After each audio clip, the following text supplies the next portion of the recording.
मनुष्य को सबसे पहले जो बात सिखाई जाती है वह यह नहीं होती कि सत्य क्या है, बल्कि यह होती है कि अच्छा बनो, बुराई से दूर रहो।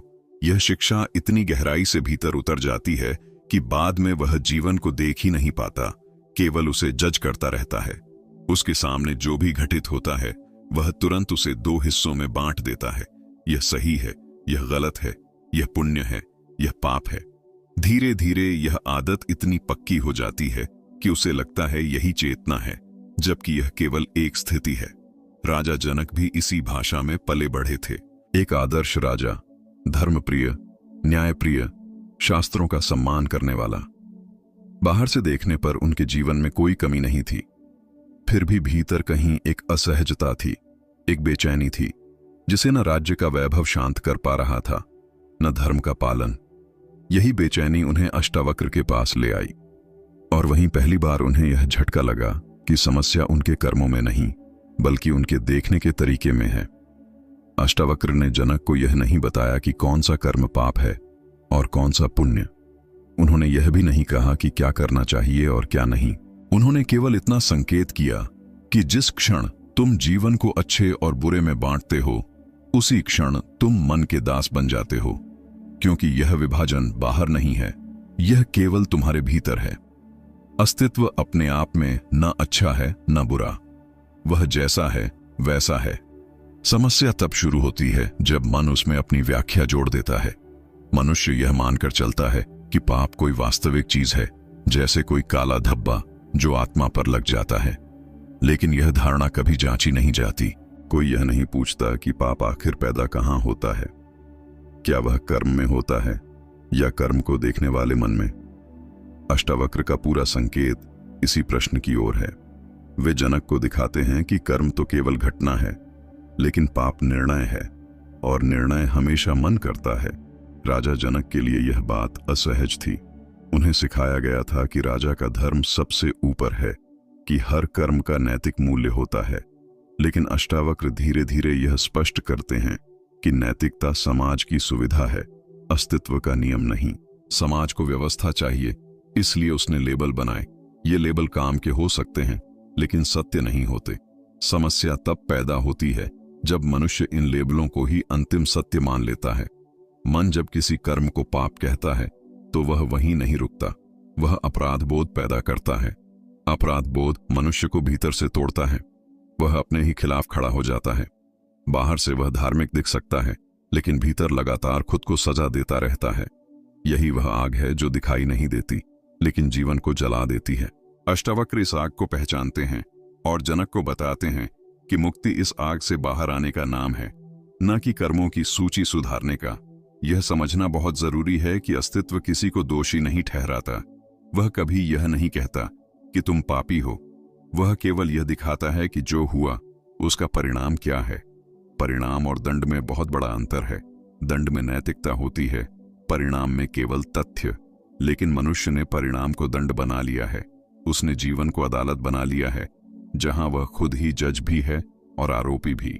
अष्टावक्र जनक को इस अदालत से बाहर खींचते हैं। वे दिखाते हैं कि जब तक तुम अपने कर्मों को लेकर भीतर ही भीतर फैसला सुनाते रहोगे, तब तक शांति असंभव है। क्योंकि न्याय कभी मन को शांत नहीं करता, वह उसे और उलझाता है। मन को हमेशा लगेगा कि कहीं ना कहीं कुछ गलत हो गया है। यही गलत का भाव पाप की जड़ है। यहां एक बहुत सूक्ष्म बात है। अष्टावक्र यह नहीं कह रहे कि मनुष्य अंधा हो जाए, वे यह भी नहीं कह रहे कि विवेक छोड़ दिया जाए। वे केवल यह कह रहे हैं कि कर्म को देखने वाला भाव बदला जाए। जब कर्म अहंकार से जुड़ा होता है, तब वह पाप और पुण्य बनता है। जब वही कर्म साक्षी भाव में घटित होता है, तब वह केवल जीवन का प्रवाह होता है। राजा जनक के लिए यह समझ धीरे धीरे उतरती है। वे देखते हैं कि उनका सबसे बड़ा बंधन राज्य नहीं था, बल्कि उनकी नैतिक पहचान थी। एक आदर्श राजा बनने की मजबूरी, एक अच्छे इंसान होने की छवि। यही छवि उन्हें हर क्षण डर में रखती थी कि कहीं कुछ गलत न हो जाए। और जहां डर है, वहां स्वतंत्रता नहीं हो सकती। पाप का डर मनुष्य को वर्तमान से काट देता है। वह या तो अतीत में फंसा रहता है या भविष्य की चिंता में। अष्टावक्र का पूरा जोर अभी पर है। क्योंकि सत्य केवल अभी में दिखाई देता है। जो व्यक्ति लगातार अपने किए हुए को सही गलत में तौल रहा है, वह अभी को देख ही नहीं पाता। उसकी चेतना धुंधली हो जाती है। इसलिए अष्टावक्र की दृष्टि में मुक्ति कोई पुरस्कार नहीं है जो पुण्य कमाने से मिले। मुक्ति वह स्पष्टता है जिसमें जीवन को बिना लेबल के देखा जाता है, न अच्छा न बुरा, न पाप न पुण्य, केवल जो है उसका सीधा अनुभव। यह बात सुनने में शांत लगती है, लेकिन भीतर से यह पूरे ढांचे को जला देती है जिस पर मनुष्य ने अपना जीवन खड़ा किया होता है। अब प्रश्न और गहरा हो जाता है। अगर पाप मन की बनाई हुई धारणा है तो फिर डर का स्रोत क्या है? और अगर डर गिर जाए तो जीवन कैसे जिया जाए? यही यात्रा आगे राजा जनक को और भीतर ले जाती है, जहां शांत सतह के नीचे छुपी हुई आग पूरी तरह दिखाई देने लगती है। राजा जनक के भीतर जो सबसे पहली चीज हिलती है वह उनका डर है। यह डर किसी बाहरी दंड का नहीं है, बल्कि उस छवि के टूटने का है जिसे उन्होंने वर्षों में अपने बारे में गढ़ा था। एक धर्मात्मा राजा, एक अच्छा मनुष्य, एक न्यायप्रिय शासक। अष्टावक्र धीरे धीरे यह दिखाते हैं कि यही छवि पाप की असली जननी है, क्योंकि जिस दिन तुम अपने बारे में एक आदर्श बना लेते हो, उसी दिन से तुम गिरने से डरने लगते हो। डर हमेशा तुलना से पैदा होता है। जो होना चाहिए था और जो हो गया, उनके बीच का अंतर डर बन जाता है। अष्टावक्र जनक को यह देखने में मदद करते हैं कि पाप कोई कर्म नहीं है। पाप वह दूरी है जो मन अपने आदर्श और वास्तविकता के बीच बना लेता है। जितना ऊंचा आदर्श, उतना गहरा अपराध बोध, जितनी कठोर नैतिकता, उतना अधिक भीतर का तनाव। राजा जनक पूछते नहीं, लेकिन उनके मौन में प्रश्न साफ दिखाई देता है। अगर पाप केवल मन की धारणा है, तो फिर धर्म किस लिए? अष्टावक्र यहां कोई नया धर्म नहीं देते। वे धर्म को गिरा नहीं रहे, वे उसके बोझ को हटा रहे हैं। वे यह स्पष्ट करते हैं कि धर्म तब तक उपयोगी है जब तक वह समझ की ओर ले जाए। जिस क्षण वह डर पैदा करे, अपराध बोध पैदा करे, उसी क्षण वह धर्म नहीं, नियंत्रण बन जाता है। मनुष्य अक्सर यह मान लेता है कि डर उसे सही बनाए रखेगा, कि पाप का भय उसे गलत से रोकेगा, लेकिन अष्टावक्र का अनुभव इसके उलट है। डर मनुष्य को सचेत नहीं बनाता, डर उसे छुपने वाला बना देता है। वह बाहर से सही दिखने लगता है, भीतर से टूटने लगता है, और जो भीतर टूटा हो वह बाहर चाहे जितना धार्मिक क्यों ना हो, मुक्त नहीं हो सकता। राजा जनक को यह समझ धीरे धीरे उतरती है कि उन्होंने जीवन को एक सतत परीक्षा बना रखा था। हर क्षण खुद को परखना, खुद को आंकना, खुद पर निर्णय सुनाना। अष्टावक्र इस पूरी प्रक्रिया को हिंसा कहते हैं, आत्महिंसा, क्योंकि यहां कोई और तुम्हें सजा नहीं दे रहा, तुम स्वयं अपने लिए जेलर बने हुए हो। पाप की धारणा मनुष्य को दो हिस्सों में बांट देती है, एक वह जो दिखाई देता है और दूसरा वह जो छुपाया जाता है। जो दिखाई देता है वह संस्कारी होता है, जो छुपाया जाता है वह इच्छाओं, क्रोध और असंतोष से भरा होता है। यही विभाजन भीतर आग पैदा करता है। अष्टावक्र जनक को इस आग से परिचित कराते हैं ताकि वह इसे दबाए नहीं। देखें, देखना ही क्रांति है। अष्टावक्र का पूरा जोर देखने पर है, सुधारने पर नहीं। वे जनक से यह नहीं कहते कि अपने भीतर की कमजोरी बदलो, वे कहते हैं उसे बिना नाम दिए देखो, क्योंकि जिस क्षण तुम किसी अनुभव को पाप कह देते हो, उसी क्षण तुम उसे अंधेरे में धकेल देते हो, और जो अंधेरे में चला गया वह और ज्यादा विकृत होकर लौटता है। यहां जनक पहली बार अनुभव करते हैं कि पाप से मुक्ति का रास्ता प्रायश्चित नहीं है, बल्कि स्पष्टता है। जब तुम किसी अनुभव को पूरी ईमानदारी से देख लेते हो, बिना उसे सही या गलत ठहराए, तब वह अपना जोर खो देता है। अपराध बोध तभी तक जीवित रहता है जब तक देखने में छल है। अष्टावक्र यह भी दिखाते हैं कि मनुष्य जिस ईश्वर से डरता है, वह भी उसी पाप की धारणा से बना हुआ ईश्वर है। वह ईश्वर जो हिसाब रखता है, जो सजा देता है, जो नाराज होता है। यह ईश्वर भय का विस्तार है, सत्य का नहीं। सत्य का कोई क्रोध नहीं होता, कोई प्रसन्नता नहीं होती, वह केवल साक्षी होता है। राजा जनक के भीतर यह समझ एक अजीब शांति लाती है, लेकिन साथ ही एक डर भी, क्योंकि अगर पाप नहीं है तो फिर पकड़ने के लिए कुछ नहीं बचता। मन को सहारे चाहिए, नियम, आदेश, सीमाएं। अष्टावक्र इन सहारों को एक एक करके गिराते हैं, इसलिए उनकी शिक्षा खतरनाक लगती है। इसलिए वह विवादास्पद है, क्योंकि वह जिम्मेदारी बाहर से हटाकर पूरी तरह भीतर डाल देती है। अब जनक को यह दिखाई देने लगता है कि सही और गलत का शोर उन्हें जीवन से दूर कर रहा था। वे हर क्षण या तो खुद को सही साबित करने में लगे रहते थे या गलत होने के डर में। दोनों ही स्थितियों में जीवन छूट रहा था। अष्टावक्र उन्हें जीवन में वापस ले आते हैं, जहां कुछ भी साबित करने की जरूरत नहीं होती। यहां एक गहरी बात स्पष्ट होती है। पाप का अंत किसी नई नैतिकता से नहीं होता, बल्कि पहचान के गिरने से होता है। जिस क्षण तुम यह देख लेते हो कि तुम केवल कर्ता नहीं हो, केवल भूमिका नहीं हो, उसी क्षण कर्म का बोझ हल्का हो जाता है।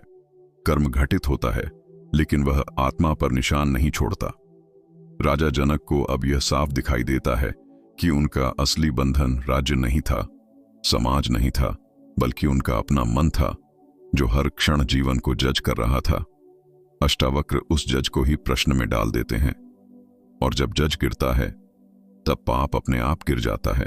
अब डर की नींव हिल चुकी है, नैतिकता की दीवारें दरक चुकी हैं, लेकिन अभी एक अंतिम प्रश्न बचा है। अगर न अच्छा है, न बुरा, न पाप है, न पुण्य, तो फिर जीवन का मार्ग क्या है? अराजकता या सहजता? यही प्रश्न अब राजा जनक को अंतिम गहराई की ओर ले जाता है। राजा जनक अब एक ऐसे स्थान पर खड़े हैं जहां पुरानी नैतिकता टूट चुकी है, लेकिन नई कोई दीवार अभी बनी नहीं है। यही वह क्षण है जहां अधिकतर लोग डरकर पीछे लौट जाते हैं, क्योंकि यहां न कोई नियम है, न सहारा, न यह कहने वाला कोई कि क्या सही है और क्या गलत। अष्टावक्र इस खालीपन को अराजकता नहीं मानते, वे इसे स्वतंत्रता की पहली सांस कहते हैं। लेकिन यह सांस तभी ली जा सकती है जब मन नियंत्रण छोड़ने को तैयार हो। जनक को अब यह स्पष्ट होने लगता है कि जीवन को चलाने के लिए डर की आवश्यकता नहीं है। डर केवल वहां चाहिए जहां चेतना सोई हुई हो। जब देखने की क्षमता जाग जाती है, तब विवेक अपने आप जन्म लेता है। यह विवेक किसी ग्रंथ से नहीं आता, किसी आदेश से नहीं आता। यह उसी क्षण पैदा होता है जब मन मौन हो जाता है। अष्टावक्र इसी मौन की ओर संकेत करते हैं। यहां एक बहुत सूक्ष्म परिवर्तन घटता है। पहले जनक कर्म से पहले पूछते थे, क्या यह सही है? अब वह प्रश्न गिरने लगता है। उसकी जगह एक सीधी सजगता आती है। कर्म सोच से नहीं, स्पष्टता से निकलने लगता है। यह स्पष्टता न तो नैतिक है, न अनैतिक। यह सहज है, और सहजता में कोई पाप नहीं होता, क्योंकि वहां कोई संघर्ष नहीं होता। अष्टावक्र जनक को यह दिखाते हैं कि अराजकता डर की कल्पना है। वास्तव में मनुष्य तभी हिंसक होता है जब वह भीतर से बंधा होता है। जब भीतर दबाव होता है, तब वह बाहर फूटता है। लेकिन जब भीतर कोई बोझ नहीं होता, तब कर्म में स्वाभाविक संतुलन होता है। यह संतुलन किसी कानून से नहीं आता, यह जागरूकता से आता है। जनक अब यह देखने लगते हैं कि पाप का डर उन्हें जिम्मेदार नहीं बना रहा था, बल्कि असत्य बना रहा था। वे कुछ और महसूस करते थे, कुछ और दिखाते थे। अब जब दिखावा गिर रहा है, तब भीतर और बाहर एक होने लगते हैं। यही एकता शांति की जड़ है। जहां दो नहीं हैं, वहां संघर्ष नहीं हो सकता। अष्टावक्र यह नहीं कहते कि जीवन से नैतिकता हटा दो। वे कहते हैं, नैतिकता को परिणाम समझो, कारण नहीं। जब चेतना स्पष्ट होती है, तब करुणा अपने आप प्रकट होती है। उसे पैदा नहीं करना पड़ता। वह किसी नियम की मोहताज नहीं होती। करुणा डर से नहीं निकलती, वह समझ से जन्म लेती है। जनक के भीतर अब यह बात गहराई से बैठने लगती है कि पाप और पुण्य दोनों ही अहंकार के खेल हैं। पाप में अहंकार खुद को दोषी मानता है, पुण्य में अहंकार खुद को श्रेष्ठ मानता है। दोनों ही स्थितियों में अहंकार जीवित रहता है। अष्टावक्र इस खेल को ही समाप्त कर देते हैं। जहां अहंकार नहीं, वहां न अपराध बोध बचता है, न गर्व। अब जीवन बोझ नहीं लगता। कर्म होते हैं, लेकिन उनके पीछे कोई खिंचाव नहीं होता। कुछ भी छुपाने की जरूरत नहीं होती, कुछ भी साबित करने की जरूरत नहीं होती। जनक पहली बार अनुभव करते हैं कि यही असली धर्म है, जीवन के साथ संघर्ष के बिना बहना। यह स्थिति सुनने में सरल लगती है, लेकिन मन के लिए यह सबसे कठिन है, क्योंकि मन नियंत्रण चाहता है, मन भविष्य चाहता है, मन सुरक्षा चाहता है। अष्टावक्र मन को कोई सुरक्षा नहीं देते, वे केवल सत्य देते हैं, और सत्य का स्वभाव ही है कि वह असुरक्षित लगता है, लेकिन वही मुक्त करता है। जनक अब यह समझ जाते हैं कि मुक्ति कोई लक्ष्य नहीं है जिसे पाया जाए। मुक्ति वह दृष्टि है जिससे जीवन देखा जाता है। जैसे ही देखने का तरीका बदलता है, वैसे ही जीवन बदल जाता है। न कोई पाप बचता है, न कोई पुण्य, केवल स्पष्टता बचती है। अंततः जनक यह अनुभव करते हैं कि अच्छा और बुरा कभी थे ही नहीं, वे केवल भाषा थे, मन की सुविधा थे। जीवन उनसे कहीं बड़ा है। जब मन उन शब्दों को छोड़ देता है, तब जीवन पहली बार बिना फिल्टर के दिखाई देता है। यही दर्शन अष्टावक्र का है, निर्भीक, शांत और भीतर तक जला देने वाला।